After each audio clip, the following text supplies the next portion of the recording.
You asked for it, I deliver. Part 3. Every time I get hit, the roguelike changes, but you know what? We gotta get a little bit more interesting. In episode 3, we gotta spice things up a little bit. What if every time we got hit, the roguelike changed to a more obscure roguelike than before? How is this going to work? It's actually quite simple and probably a bad way of doing this, but we're gonna go by Steam reviews. So currently, The Binding of Isaac, one of, if not, the most positively reviewed roguelikes on Steam. It's actually one of the most positively reviewed games on Steam as a whole. What if we just went to a game with slightly less reviews when I got hit? If I get hit, I mean, there is a small chance that I just flawless the entire game because I'm so very good at video games, as I've proven during this series.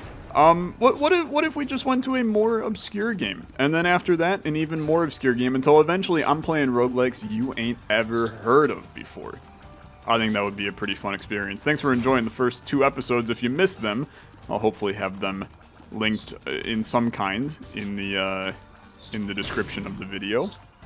This is not the hardest fight for me to be handling. Can you please bomb yourself? He took no damage from that. Did they nerf this man's self-damage? We used to be able to kill him so easily, and now he gets away immediately every single time. He's the best to ever do it. You can't dodge that one though, sucker. Okay, Tropicam, I just simply don't care about it. I wish it was a halfway decent item, but it's pretty poo-poo. Down to downpour I go. And this is the second time that I've played The Binding of Isaac this week, which makes me feel like I've secretly lost some semblance of control over my life. You almost had me right there. But you didn't. But you dang didn't. I still think that my favorite part of doing this series is simply the idea of there are so many games out there that I love and adore that so many of you have just never heard of, and this gives me my opportunity to kind of showcase some of those. And then some of you go and you find my old series on some of these games, and then you start commenting on the old series and being like, Tyler will never see this, and then I reply to you, and I'm like, I saw it, and then we all have a good laugh, and then everybody clapped, and it's a really kind of charming time. I take you. Oh, frick. Okay, I'm gonna tell you, I don't really want you. Okay? You're an item that I have close to no interest in utilizing. Anti-grav, one of those, it's just one of those items, right? It's one of those items. Does it have some synergies? Absolutely. It do. That was almost an incredible shot. You're getting a little close to me, my friend, and I would prefer that you don't stand so. Nobody's a fan of the police in here. Not in real life. I'm not sure anybody's a huge fan of the police, as in like NYPD, put your hands up, but it's a little too early in the video for that conversation, I suppose, so I'll just shut my trap hole. This is normally a room that I could take some damage in if I didn't play my cards correctly. Go ahead, get things going. Luckily, I have a card still to play, and I'm gonna play it right now. This is another tricky fight, though. It's a great boss for this item subset, though, because he's just, I mean, we're gonna create, this is Gen Z's Pac-Man right here.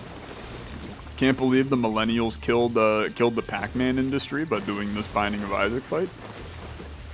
I'm actually a big fan of Pac-Man. I'm a big fan of any of the old, is that Namco? Old Namco games. You got Pac-Man, oh frick, and Dig Dug, and Galaga and Galaxian, and also the next game, UnderMine, a brilliant little mining roguelike where you're trying to collect gold and make it into a temple and get a bunch of money and do a bunch of things. And I honestly, I didn't think that this game was as highly rated as what it is, but it's got 7,000 reviews on Steam. What do we got here? Some galoshes. Ignore the effects of oil poison and electrified water.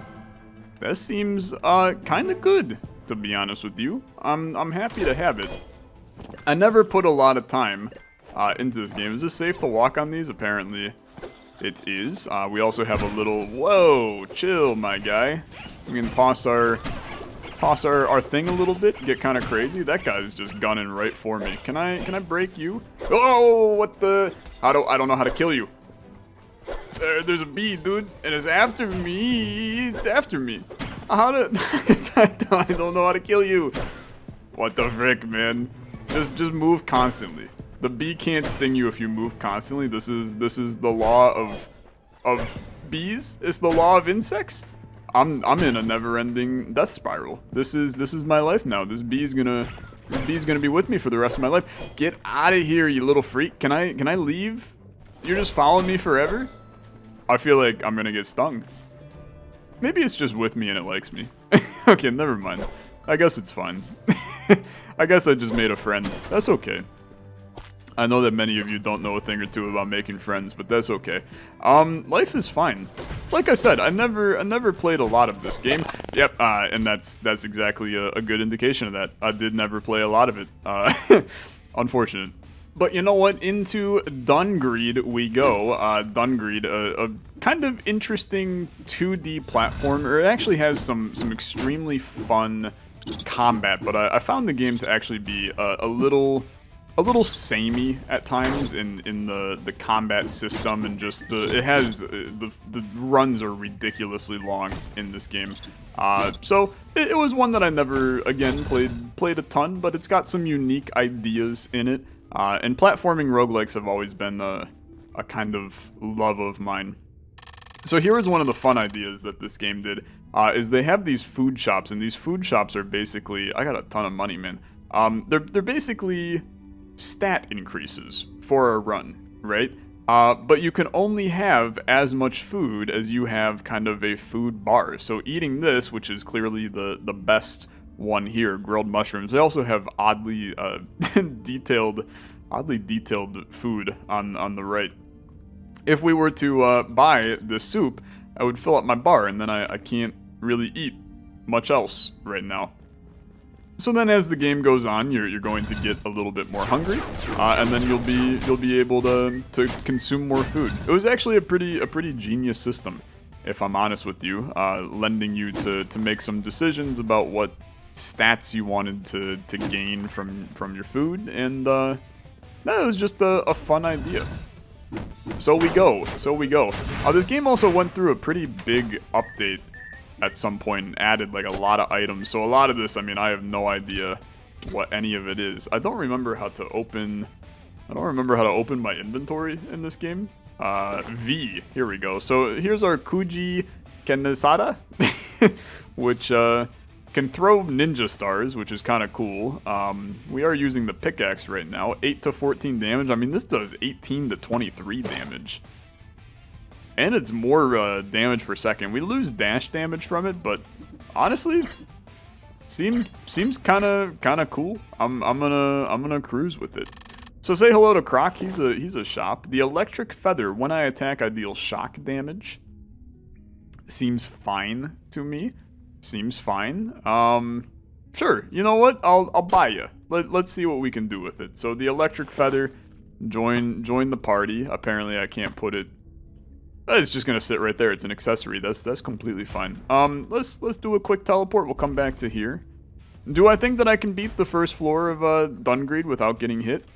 I'm gonna be real. It's been a hot minute since I played this game. Heavy meteor fragment. +4 defense. Okay. Oh, it does damage. Interesting. How do I just kind of chuck it? Okay. It's very intriguing. This altar was one of my least favorite things about this game. You would just donate items to the altar. How do you even do this? Tribute? I don't even remember how to use the altar, man. It's very strange. We don't need to use it today. You would basically tribute the items you've collected, and then it would give you like an insane item. I took some damage, man. I didn't even see it, if I'm honest with you. That said, very excited to see myself in Dead Estate here. Overwhelmingly positive reviews on Steam.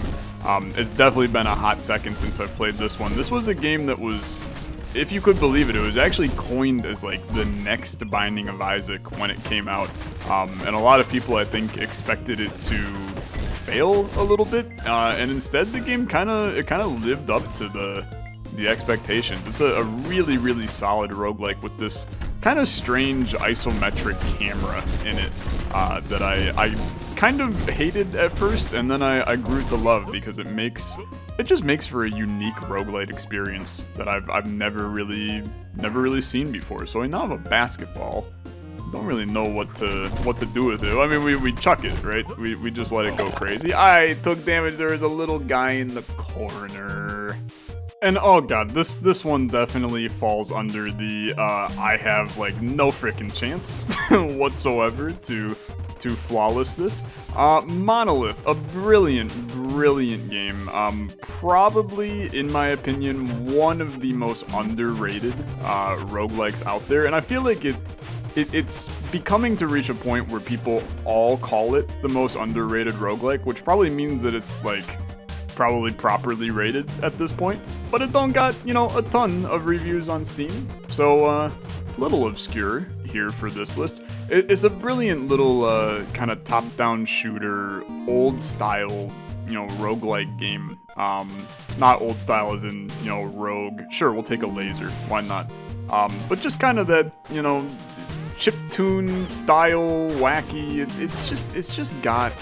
It's got good stuff, man. It's got really good stuff. Satisfying gameplay, brutally hard. I mean, the boss fights are, and this is the boss right here. I have like no chance to successfully beat the boss here. I'll give it a good college try though. And I'd like to make it to the boss fight. Okay, let's try our hand. The Guardian. Okay. My favorite MLB team. Oh, I took damage. I told you, there was no chance that I was flawlessing that boss fight. For what it's worth, though, I do actually think if there was a roguelike game that I could maybe sell to you, like, hey, I think that maybe I could flawless an entire run of it if we got, like, a really good run. This game might be it. This is Neophyte. It's a brilliant little arena battler game that released. It had a huge update earlier this year. It released last year, I think. But it's kind of an arena battler game akin to a like Brotato style, you know, kind of the wave-based game. 10% bonus attack speed. That's pretty good, but you get these upgrades and then it just everything scales and goes out of control. It's a really fun game. Deal up to 15% more damage to enemies based on their distance from you. So we've got this chain lightning, right, where we strike a target enemy up to 9 tiles away. That's probably pretty good. That's probably pretty good. I think we're gonna take that. I think that's pretty solid. Mana regen, move speed. Give me the mana regen. That sounds fine too. And then send me back into another fight. We'll see if I beat the first floor without taking any ounce of damage on this one. 9 tiles away. Does that count as you? Nope. Does count as you guys though. I mean, it goes kind of hard. You can see the damage that we are putting out. We just have to not get hit by any of these bows and arrows that we got going on here. The game does get a lot harder as time goes on. Oh, I got it! The guy fired the arrow right as I freaking dodged. God, I was really excited to show you Neophyte there, but I am also quite excited to show you this one, which is a really interesting game. This is Beat Blast. Bag of bits, thank you. Oh, I don't get all those, okay. This is a really fascinating little top-down shooter game where we basically are creating music that deals damage to enemies. Right? So down here, we can choose to add notes, and we can move these around, right? And wherever we place them changes how we shoot.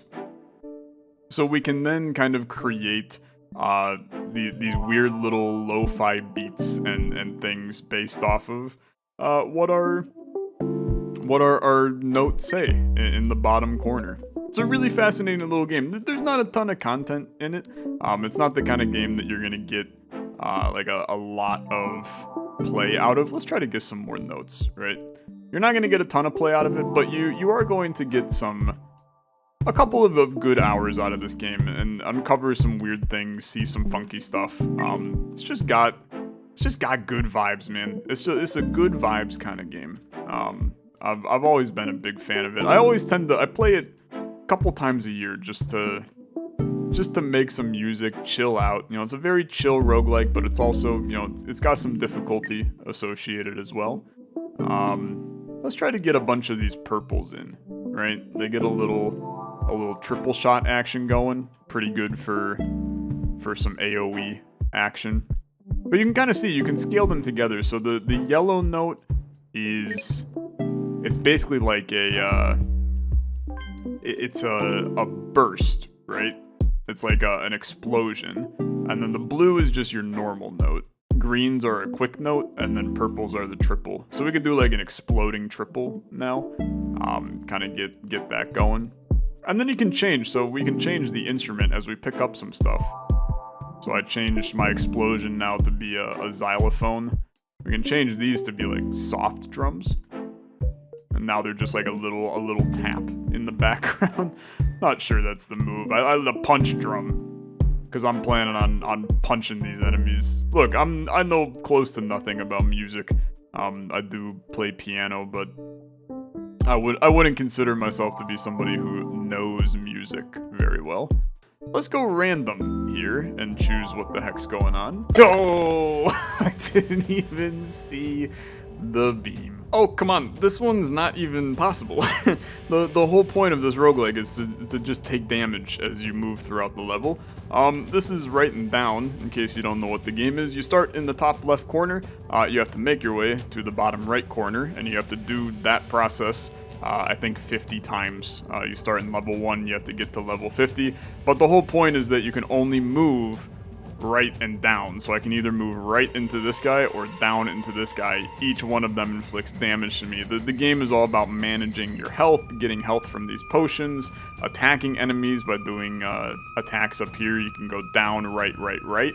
If you do that, down, right, this will do 4 damage to everything on the screen, and then you get items that scale kind of as you go. But unfortunately, I don't really have that, right? I don't really have that. All I can do is go down and go into our next game.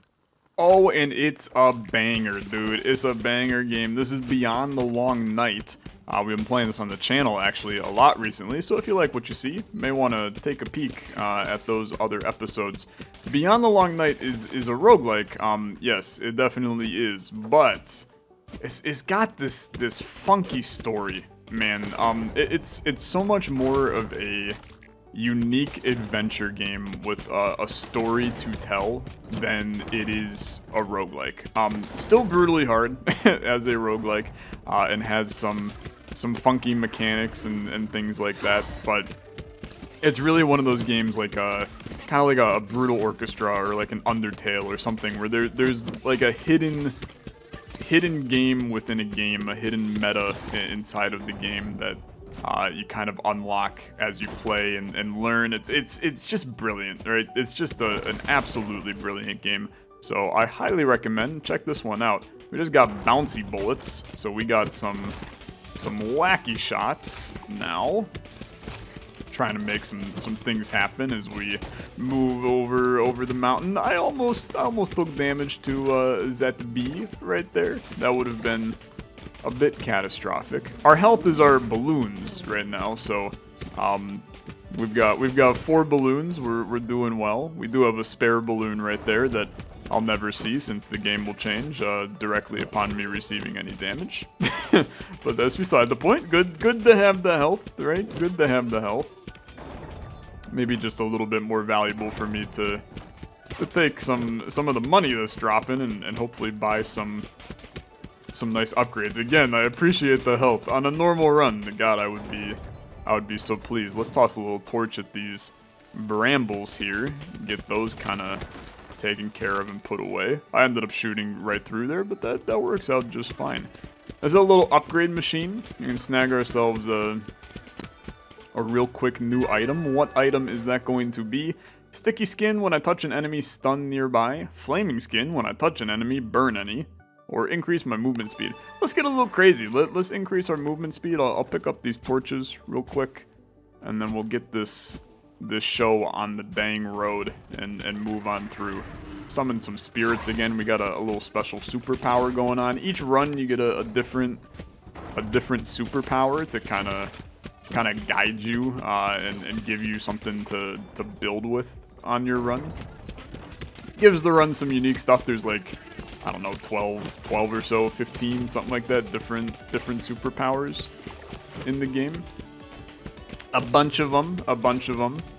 And you basically have one per run most of the time. So they feel pretty drastically different. Okay, deep below the Dark Mountain, a storm brews. Here's another mechanic of this game. This spot down here turns red, and then slowly the red starts rising, and then you take damage if you're in the red rooms. So it kind of forces you to go up, which adds a little bit of strategy in how you're going to navigate around and things like that. It's just a very quirky little game. That, like I said, I mean, it's got an incredible story to tell. And if you're patient enough and you enjoy puzzles and mysteries and things like that, this could be your next secret favorite game to check out. Let's go this way real quick. Get some stuff flowing here. We're doing pretty good, to be honest with you. We are playing on a little harder game mode too right now, so I'm happy to see us not dying too soon on this one. Do I think that I can beat this game without taking damage? No. I'm just gonna call a spade a spade. I think there's a close to 0% chance. The bees are the worst, man. They are the absolute worst. Just so much can go catastrophically wrong with them. They do that quick shot and it fricks me up every time. Okay, I'll bite here. I'll bite. This is a terrible idea for the record. This bird, he's very hard to kill, but when you kill him, you get an item and a bunch of money. So I'm going to... Is that actually going to hit it? Yeah, that's gonna hit it. Okay. Get ready. Get ready. Okay. Little spicy. Little spicy. Oh, he just straight up coming for me. The shot split, which makes it a little hard to navigate, although he's not too bad right now. He's not too bad. We're kind of cheesing it for sure, but just hiding on this. Oh god, that was the loot coming in. I thought that he was like full charging me for a second. I almost took the damage from the trap too. Okay, get me out of here, man. This one has gone extremely haywire. Okay. This room kind of sucks. This room kind of sucks. There's some rooms they're tricky in this game, man. There are some tricky rooms. But we're looking good. We're looking quite good. I'm feeling it. Don't hit me. I refuse to let you hit me. Do a little one of these real quick. These guys tend to just be very still. Okay, I guess they do a little charge. Thanks for the little charge. What do you got? Movement speed up. We'll go bouncing bullets 2, just to make them now bounce twice before dissipating. Can get some wacky stuff going. Some lazy bullets now. I believe these lazy bullets, when they hit an enemy, they slow down the enemy, perhaps. I think is what they do. I don't remember. Something like that. We could check if we wanted to. There's a whole little menu where you can read what items you currently got on your run. But let's work our way up. I'll toss another little torch at this guy. Get him all squared away and happy. Crank that chest over there. Collect a little bit of cash. Come up here. Okay, we're fine. Dude, I'm not gonna lie. starting to feel like I may never lose. I might be stuck in an eternal bit of happiness here. Could it be? Nope. It's not. It could not be. But wow, I have not thought about this game in 5 years, give or take. This is Loot Rascals, which is a like turn-based but also exploration game, where every tile you move to ticks down these turns, right? And then the game is all about utilizing your cards, right? So I can look at my HUD right now, and we have these things, right? So these cards add 1 attack each to my hand. And then these down here add 1 defense each to me, which is cool and all, right? That's very neat. We're gonna run into an issue where I'm pretty sure I cannot not, like, I can kill you, I think, but I would take damage. We're gonna find out. But there's other cards in this game that you basically have to navigate, you know, pulling these in and out of here to give yourself exactly what you want. And some enemies attack during day, and some enemies attack during night, and every 5 turns, night and day switch. It's a brutally hard game. Oh, I actually just killed him, so maybe I'm sick at the game. Let's try to attack you now. Yeah, he hit me. Well, then we move on. But I'm telling you, check it out. It's a funky, really old roguelike, and a lot of fun. And now we're talking, dude. This is one of those underrated roguelikes that I am so happy that I found, because this game is so brilliant and nobody knows about it. This is Plinko Panic. It's basically a Plinko roguelike, right? So we drop our ball from the top, it hits all these pegs on the way down. Each one that it hits gives us money, right? And then the money we can use to buy more pinballs that we throw down the chute here, and then some can do damage to the enemies. The enemies, you know, I'm currently taking 1 damage in 2 turns. The spider deals 3 + 1 damage every 2 turns. After this attacks, its attack is reduced by 70% for a turn. And you basically do like four enemies and then a boss. And it's just, it's a brilliant, stupid little game. And there's a bunch of little wacky synergies and combinations in it that really make it something special. Now, unfortunately, I'm going to take a damage here in 1 turn. But I promise you, I've got a little mini-series of this game on the channel. You should 100% check it out, because it's a super-duper unique little game. Let's see. I mean, maybe there's a chance I can kill him, but I find it really hard to believe. I think it's not gonna be possible. I'm not hitting. It's like you can buy this for $0, right? Deal 1 damage per peg hit. I'm not gonna hit 85 pegs, so that seems impossible. Deal 3 damage per red peg hit, but destroys all non-red pegs. So we can color the pegs, right? So this is a yellow paintball that paints each peg yellow. So then there's yellow synergies that can occur. This is a healing one. Let's just reroll the shop, try to see a couple others in here. Deal damage, heal, paint yellow, give $10 for every 5 pegs hit. This is normally a really good pinball, but I'm taking the 1 damage, so I gotta try to do some damage here. And then as you go, you can upgrade the shop, and then as you upgrade the shop, you get higher rarity pinballs that then have more synergies, and it's just a brilliant little game, man. I really enjoyed my time playing this. Let's reroll 1 more time. I get nothing, man, and I'm now stuck. So we'll take our damage. You can enjoy the physics of this pinball plopping down, and I took my 1 damage, and we move into this game. Rogue Slide, a game that is essentially 2048, the roguelike, with only 19 reviews on Steam currently, all but 1 of them being positive for the record. Rogue Slide is a very strange little game that broke my brain when I played it, and I'm excited to see what we can do here. Essentially, every time we move, so if I move to the right, I can hit this rock, right?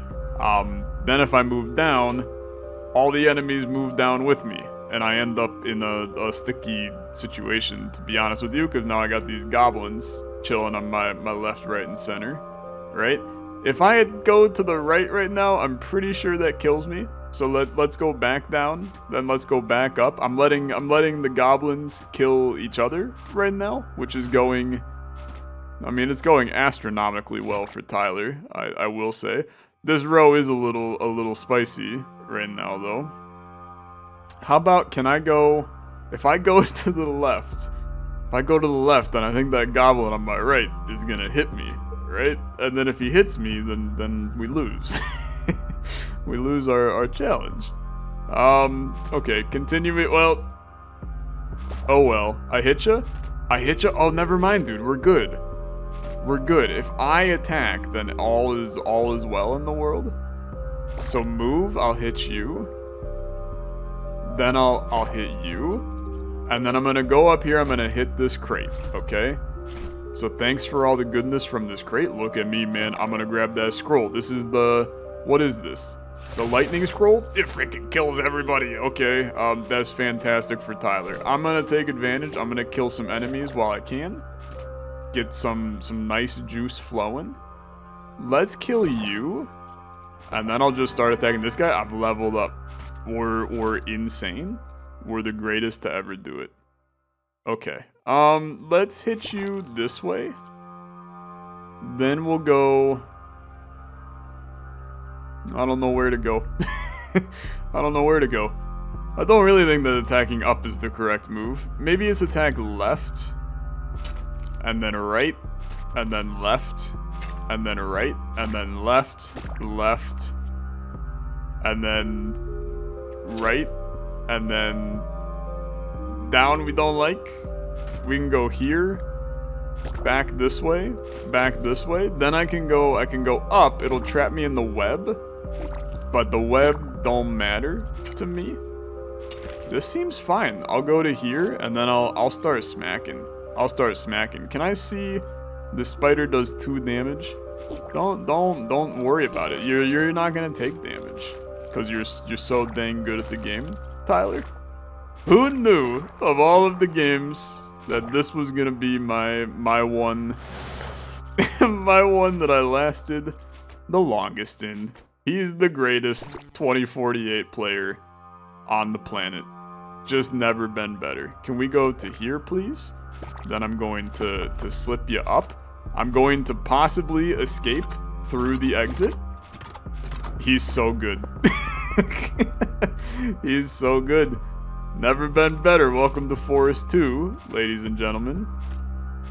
Just gotta be a little careful how you move here. But so far, all things going pretty good for Tyler. We're hitting ya, we're hitting ya, we're hitting ya, we're hitting ya. Let's go all the way to here. Keep going. I'm gonna hit you down. We're just gonna... Oh, I hate it. Go this way.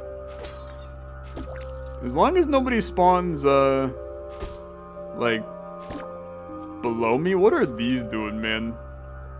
They grow. Okay, I think they're literally expanding as time goes on, which is a little spicy. Let's go up, please. That rock is blocking our guy right now. I can't go right, I can't go left. I might as well go down. Got some rocks down here. The web is gonna catch you and me, I suppose. Yeah, okay. I'll accept my L right here. I think I'll accept my L. Well, it's been a good one. And it's been a very good episode of every time I get hit. The roguelike changes to a more obscure roguelike. Hopefully, you found a roguelike in here that you did not know about and hopefully want to play now. If you got some obscure roguelikes that you would love to see represented, please let me know. Would love to play them. The next episode's going to be a little weirder, so I'm preparing you now. There's a lot of roguelikes that we haven't had the opportunity to show off in this style, so I want to show them off. Get ready for some strange stuff. Thanks so much for watching. Thanks for the support on this series. I'll see you guys in the next one. Have a good rest of your day. Bye-bye.